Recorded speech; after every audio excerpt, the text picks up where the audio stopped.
안녕하십니까. 오밀리터리의 오동영입니다. 오늘은 우리 해병대의 상륙 공격 헬기에 대해서 얘기를 나눠보겠습니다. 해병대 상륙 공격 헬기가 그 두 차례의 선행 연구를 거치면서 지금 국내 개발적으로 가닥이 좀 잡혀가고 있는데요. 이거에 따라서 지금 우리 그 카이가 개발하고 있는, 한국항공우주산업이 개발하고 있는 그 마리논 무장형을 이제 선택할 가능성이 높아지고 있는데, 이러한 그 기류에 이제 대비해서 그 사용군이 이제 해병대라든지 그 여러 전문가들이 그 해외 도입에 대해서 얘기하고 있지 않습니까? 이 마리논이 이러한 그 어떤 무장형이 그 문제점이 있다고 이제 지적을 하면서 그 해외 도입을 주장하고 있는데, 오늘은 그분들이 주장하고 있는 그 문제점에 대해서 그 팩트 체크를 하는 시간을 좀 가져보도록 하겠습니다. 네. 오늘 디펜스 타임스의 안승범 편집장 모셨습니다. 네, 예. 그 첫 번째로 우리가 그 체크를 해봐야 될 부분이 그 외국산 기종에 비해서 그 마리논 무장형이 성능이 부족하다, 이렇게 얘기를 하고 있는데, 기본적으로 이제 성능 부족하다는 거는 ROC 대비 성능 부족을 얘기하는 거 아니겠습니까? 일단 얘기한다면 뭐 수직 상승률하고 예. 속도가 이제 느리다고 이제 그동안 얘기가 나왔죠. 네. 근데 이제 최근에 한 달 전 기준으로 이제 육군이 중심이 돼서 예. 차후에 이제 개량형 추가 양산도 이제 필요하기 때문에 그 개량형을 이제 좀 요구하게 되는데, 그러다 보니까 이제 그 개량 사항이 그 엔진의 힘을 높이고 출력을 네. 높이고, 네. 그러려면 이제 트랜스미션도 교체해야 되고, 네. 그다음에 이제 그 기어박스. 그래서 이제 그 관련된 거를 이제 해당 그 엔진 회사, 미국의 제너럴 일렉트릭사에다가 이제 이게 쉽겠느냐 어렵겠느냐, 그래서 네. 어떤 서로 그 논의를 해본 결과 네. 뭐 어려운 거 없다. 네. 뭐 어떤 결정만 되면은 예. 그 어떤 엔진의 힘을 높이는 네네. 개량을 해줄 수 있다. 예. 그래서 그 문제는 뭐 이렇게 복잡하게 순항 속도라든지 뭐 최대 속도, 예. 그다음에 뭐 탑재량이 더 늘어났을 때, 그다음에 이제 그 수직 상승률, 이거를 어떤 해소하기 위해서 개량형이 앞으로 나올 이제 버전들은 개량형을 중심을 해서 예.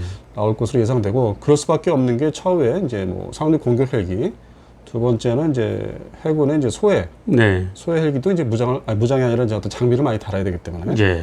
또한 이제 그 해상 작전 헬기 3차, 해상 작전 헬기 3차도 지금 국내 개발로 좀 가닥을 잡으려고 예. 하고 있는 그 조사 과정이 있고, 그래서 전부 다 이게 지금 추가 탑재, 어떤 병력의 문제가 아니라, 무장 병력의 문제가 아니라 어떤 무장 그 네. 장비를 이제 추가로 이제 넣어야 되다 보니까, 네, 그렇죠. 당연히 이제 엔진을 손봐야 되는 거는 이제 기정사실화 된 거죠. 그렇죠. 예, 예. 이제 그거는 이제 저희가 3월 25일 날 처음에 이제 말씀을 드려서 이제 많이 확산돼서 이제 보도와 함께 다른 유튜버께서도 이제 뭐 언급을 많이 하신 건데, 현재 8월 말 기준으로서는 이제 그 개량령에 대해서 좀 주시를 하고, 네. 그때 가서 개량령이 어느 정도 범위로 성능을 좀 확장을 하는지, 그때 가서 다시 한번 또 비교를 해보는 게 예, 예. 그게 맞지 않을까. 3월 기준으로 해서 얘기해서는 뭐 옛날 얘기, 기본형, 수리형 기본형에 맞춰서 한 거기 때문에, 마리논이나. 네. 그래서 추후에 이제 어떤 개량형이 어떤 형태로 발전이 되는지, 예, 예. 그걸 많이 주시한 다음에 다시 논평을 해도 네네. 뭐 늦지 않을 것 같습니다. 네네. 그래서 예. 뭐 속도를 내서 지금 그 조사를 하고 있는 걸로 알고 있습니다. 예, 예.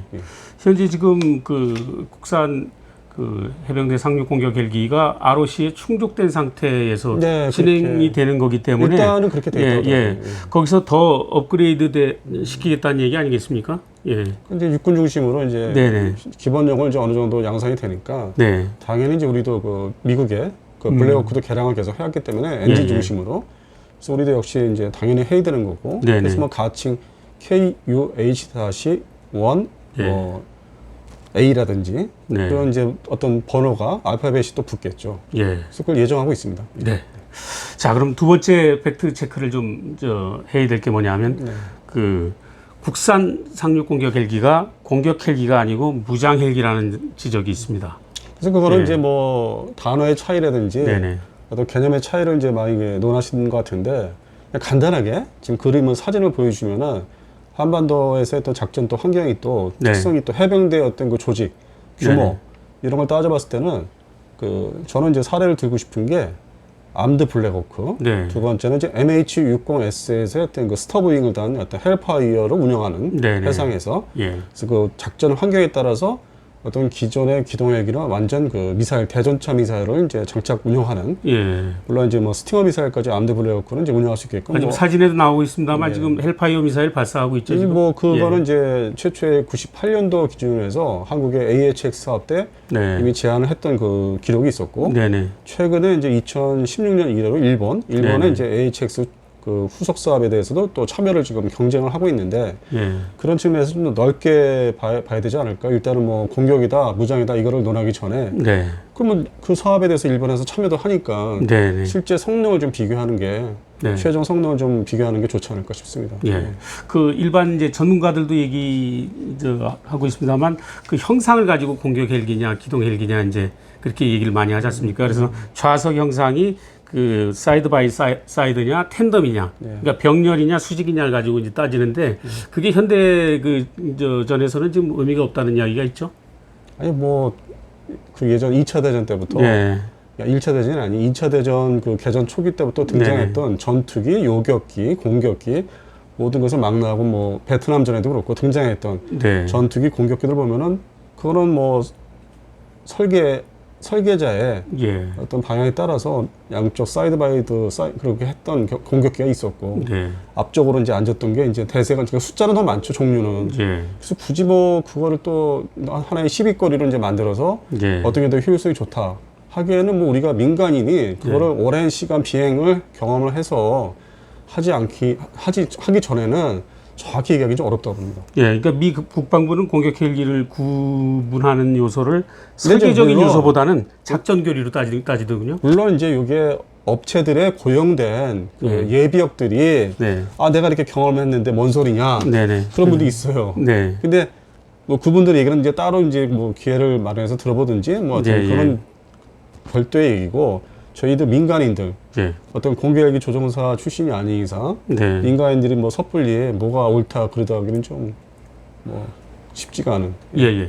그러니까 사이드 바이 사이드로 앉게 되면은 피탄 가능성 취약하다 이런 얘기 때문에 그 문제로 지적되는 거 아니겠습니까? 근데 뭐 일단 베트남전 교훈에 따라서 그 당시부터 이게 측면에 네.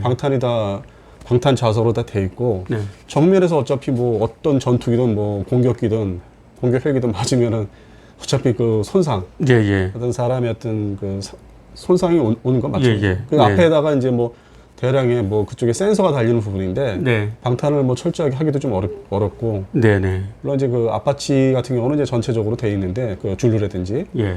근데 이제 한국의 어떤 상황을 봤을 때 그 획득의 문제가 또 있기 때문에 획득의 경제성 그거에 따라서 당장 뭐 조직을 이제 확대해야 되고 어떤 한정된 병력 어떤 뭐 정비 체계 네. 조종사들의 어떤 그 제일 그 부족한 부분이 이제 해병되기 때문에 예, 예. 그런 부분으로 또 접근을 하면은 네.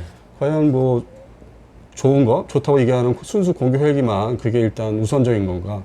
그 여러 가지를 다 들여다봐야 된다는 거죠. 골고루 뭐 지금 이렇게 무장 중심으로 가는 네. 이런 개량형이라든지 네. 그다음에 기존에 이제 뭐 아파치나 줄루는 뭐 워낙 유명한 거고. 네, 네. 근데 이제 그거를 받아왔을 경우에 사왔을 경우부터 이제 처음부터 이제 예산 문제가 네. 받아온 이제 비용이 들고 네, 네. 해외사는 이제 또 단점이 이제 운영 유지비가 증가하고 야, 있습니다. 제가 여기서 끊겠습니다. 네. 예. 그래서 팩트 체크 세 번째로 이제 말씀드려야 될 것이 국내 도입 대비 높은 도입 비용이 든다.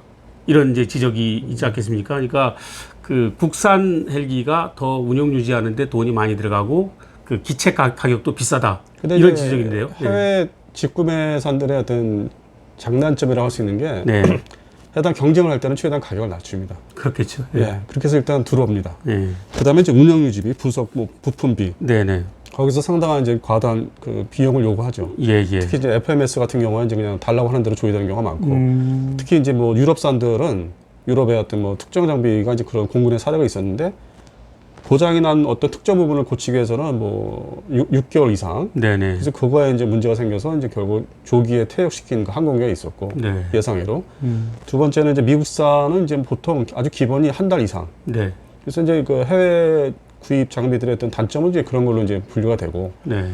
그나마 이제 국내 그 개발해서 등장하기 시작한 T-50, KT-1 이제 국내 항공기들은 이제 그런 문제가 상당히 그 잡음이 불협화음이 좀 적었던 걸로 네, 네. 어떤 그 비판 기사가 좀 상대적으로 적었던 걸로 알고 있기 때문에 네, 네. 그런 측면에서 또 접근을 하면은 네, 네. 과연 그 현재 그 24대를 이제 확보를 해야 되는데 네. 이것을 위해서 뭐 해외를 또 별도로 네. 어떤 한 기종으로 통일할 수도 있고, 네. 그다음에 또 다른 그 새로운 기종으로 이제 도입을 할 수도 있는 건데, 네. 그 경제성을 이제 따져봤을 때는 점점 증가한다는 거죠. 나중에 또 운영 유지비가. 네네. 그리고 해당되는 기종들이 네. 지금 과도기에 있어서 네. 어떤 미 국방성은 그거에 대한 후속 네. 버전들을 지금 개발을 이제 돌입을 했고, 음흠. 과연 그랬을 경우 우리가 2030년대부터 본격 운영을 하는데 그때 과연 또 이 운영 유지비가 네. 또 문제가 되지 않을까. 예, 그 미 회계감사국이 분석한 걸 보면 이제 운용 유지비하고 그 기체 획득 비용하고 7대 3이라고 그럽니다. 그러니까 운용 유지비가 70%를 차지하는데 상당히 이거는 장기적으로 우리가 롱텀으로 봐야 되는 그런 부분이거든요. 그래서 지금 현재 금액도 보면은 그 미국에서 지금 체코에 그 수출하는 그 바이퍼의 경우에 지금 대당 500억 원 정도 나가지 않습니까?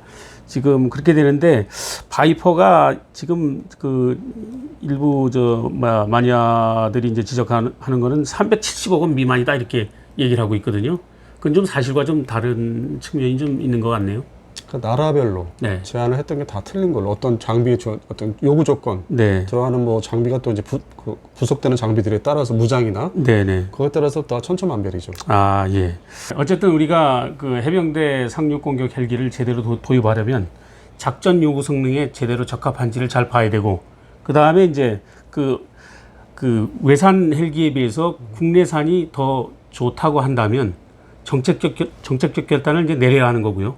그런 문제가 좀 있는 근데 거죠. 지금 이제 그 한국항공우주산업과 이제 해외 업체들 간의 문제가 이제 새롭게 이제 대립이 되는 문제가 네. 어떤 물건을 팔기 위해서 지금 우리 해병대가 상륙 공격헬기 사업이 이제 요구가 되고 있고 24대죠. 네. 두 번째가 이제 해군이 소해 헬기 사업이 지금 있습니다. 네. 그것도 동시에 지금 추진을 하고 있고 그동안에는 이제 소해정이라든지 뭐 여러 가지 뭐 함정으로 했었는데 그 한계가 있기 때문에 세 번째는 지금 해상작전헬기 2차 사업이 조만간 뭐 기종이 결정된다고 하는데 그건 네. 두고 봐야 되고 또 시험 표기가 끝났다고 해서 무슨 뭐 10월 달에 해야 되는 것도 아닐 네, 거라 예. 보고 12월까지 갈 수 있는 거고 네.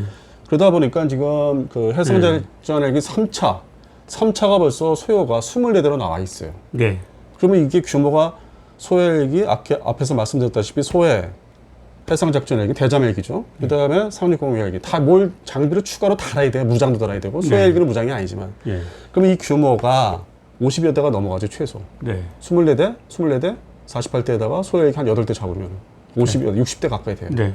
그러니까 이게 경제성을 결국 국내 그 수리원 가지고 이 계열 헬기들이 이제 앞으로 나오기 때문에 네. 다 따져보는 거죠. 네. 진짜 경제성을. 다 이거를 뭐 해외에서만 무조건 사와야 되는 거냐. 그래서 지금 그런 지금 상황이 8월 달에 예. 그런 상황으로 접어들고 있어요. 그러니까 네. 3월 말에 우리가 처음에 얘기할 때는 그 정도는 아니었거든. 네. 네. 내부적으로. 예.